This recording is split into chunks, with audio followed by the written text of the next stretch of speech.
എന്ത് സംഭവിക്കാനാ? ഞാനൊരു തെറ്റും ചെയ്യാതെ വീണ്ടും ഞാൻ കുറ്റക്കാരിയായി. ഇതിപ്പോ എന്താ സംഭവിച്ചത്? ഇതിപ്പോ എന്താ കൈ മുറിച്ചത് എപ്പോഴാ?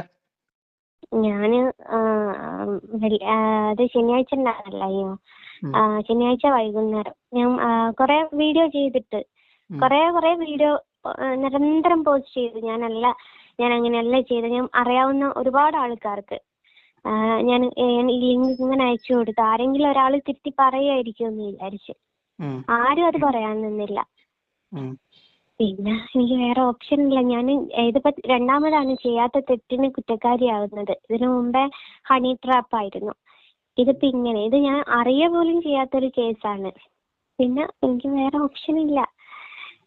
നമ്മുടെ സമൂഹം അങ്ങനെയാണല്ലോ. നല്ലതിനെ ആരും ഒന്നും പറയൂല, മോശത്തിനെ എല്ലാരും കൈയടിച്ച് മുമ്പോട്ട് കൊണ്ടുവരാൻ ഇഷ്ടം പോലെ ആൾക്കാരുണ്ടാവും. അപ്പം മക്കളെ, ഇതാരാന്നറിയണ്ടേ? ജസ്ന സലീം. പേര് കൊണ്ട് മുസ്ലിമും പ്രവൃത്തി കൊണ്ട് ഹിന്ദു. അപ്പം ഇവളെ ആ ഒരിത് ആത്മഹത്യ ചെയ്തതുമായി ബന്ധപ്പെട്ടൊരു വീഡിയോ ഇത്. അപ്പം അവളത് പറയുന്നുണ്ട്, ഒരു ട്രാപ്പാണ്, എന്നെ ട്രാപ്പിലാക്കിയതാണെന്നാണ് പറയുന്നത്. കാരണം എന്ന് വെച്ചാൽ അവളെ അവിടെ പോയി റീല് ചെയ്തു, അതിനെതിരെ എന്താ പറയുക, ദേവസ്വം ബോർഡ് കേസ് കൊടുത്ത്. അപ്പം അതിൽ അവൾ ചെയ്യാത്തൊരു തെറ്റായത് കൊണ്ട് അവളൊന്ന് കൈമുറിച്ച്. അവൾ ആദ്യമായിട്ടൊന്നല്ല ഈ കൈമുറിക്കുന്ന കേട്ടോ. അവൾ അതിൽ കുറേ പറയുന്നുണ്ട്, ഇതിനും പിന്നെയും ഇവളിങ്ങനെ ഒന്ന് ചെയ്തിന്. അപ്പം ഒരുപാട് ആൾക്കാർ അതിന് റിയാക്ഷൻ വീഡിയോ ചെയ്യുകയും ചെയ്തിന്. അപ്പോൾ അവൾ മരിക്കാൻ വേണ്ടി ചെയ്യുന്നതെന്നല്ല, ആളെ പറ്റിക്കാൻ വേണ്ടി ചെയ്യുന്നതാണ്.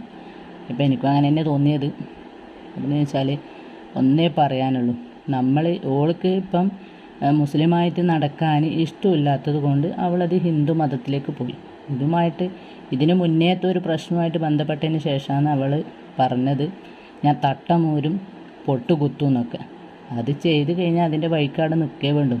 പിന്നെ എന്തിനാ വീണ്ടും പിന്നെ ഇങ്ങനത്തെ ഓരോ എന്താ പറയുക എടാകൂടങ്ങൾ ഒപ്പിക്കുന്നു. അപ്പോൾ അവൾ വിചാരിച്ച് തട്ട് ഊരി പിന്നെ പൊട്ടും കുത്തിയാൽ ഗുരുവായൂർ പിന്നെ എന്താ പറയുക കൃഷ്ണൻ്റെ അടുത്ത് കൊണ്ടുപോയിട്ട് ഇരുത്തുമെന്നാന്ന് തോന്നുന്നു അവൾ വിചാരിച്ചു. നമ്മൾ ഒരു പഴഞ്ചൊല്ലുണ്ട്, നമ്മളെ കൊണ്ട് പിന്നെ എല്ലാവർക്കും ഗുണം ചെയ്യാൻ കഴിയുമെങ്കിൽ ആരും ദോഷം ചെയ്യരുത്. ഇവളങ്ങനെ ചെയ്തു.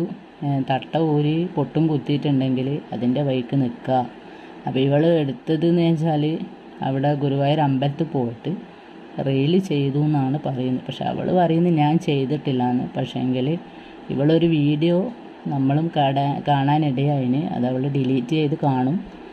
അപ്പം ഇവൾ അരുണിൻ്റെ കൂടെ, അവളെ സഹോദരനായ അരുണിൻ്റെ കൂടെയാണ് പോയിട്ട്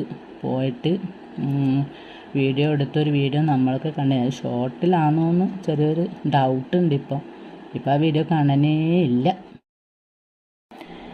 അപ്പം എനിക്ക് ഈ വീഡിയോ ഒരു ചാനലിന് കിട്ടിയതാണ് കേട്ടോ. അത് കേട്ടിട്ടൊന്ന് പ്രതികരിക്കാമെന്ന് വിചാരിച്ചിട്ട് ഞാൻ പറയുന്നത്. അപ്പോൾ ഇനി ഇതിനെപ്പറ്റി ഇവളെ സഹോദരനായ അരുണേട്ട പറയുന്നത് നമുക്കൊന്ന് കേൾക്കണ്ടേ? അത് നമുക്ക് കേട്ടിട്ട് വരാം, എന്നിട്ട് നമുക്ക് ബാക്കി പറയാം. സൊസൈറ്റിക്കാര് അരുണിനെ വിളിച്ചിട്ട് അരുണിനോട് എന്താ കാര്യം, ഞങ്ങളിത് കൊടുത്തോട്ടെ എന്താന്ന് ചോദിച്ചപ്പോൾ അവൻ പറഞ്ഞു, ഇതിന്റെ സത്യാവസ്ഥ നിങ്ങൾക്ക് പറയാൻ പറ്റുമെന്നുണ്ടെങ്കിൽ മാത്രം നിങ്ങളിത് കൊടുക്കുക, ഇല്ല വെച്ചാൽ അവൾ വീണ്ടും സമൂഹത്തിന്റെ മുമ്പ് കോമാളിയാവുക ചെയ്യുക. അപ്പോൾ ജസ്ന സലീമിൻ്റെ അരുണേട്ട പറഞ്ഞത് എല്ലാവരും കേട്ടില്ല. വളരെ എന്താ പറയുക, അത്രയ്ക്ക് സ്നേഹമുള്ള ആങ്ങളെയാണ്. പറയുന്ന കേട്ടിട്ടില്ലേ? നിങ്ങൾക്ക് കൃത്യമായിട്ട് അതിൻ്റെ സത്യാവസ്ഥ പറയാൻ കഴിയും എന്നുണ്ടെങ്കിൽ മാത്രം നിങ്ങളിത് എന്താ പറയുക പുറത്താക്കിയാൽ മതി. ഇനിയും അവൾ എന്താ പറയുക മീഡിയയുടെ മുന്നിൽ കോമാളിയാകരുത്. അപ്പം അത്രയ്ക്ക് സ്നേഹമുണ്ട് അരുണാട്ടന്. അരുണാട്ടൻ്റെ സ്നേഹം ഞാൻ ഒരിക്കലും ഒരു ഷോട്ടിൽ ഞാൻ കണ്ടിരുന്നു.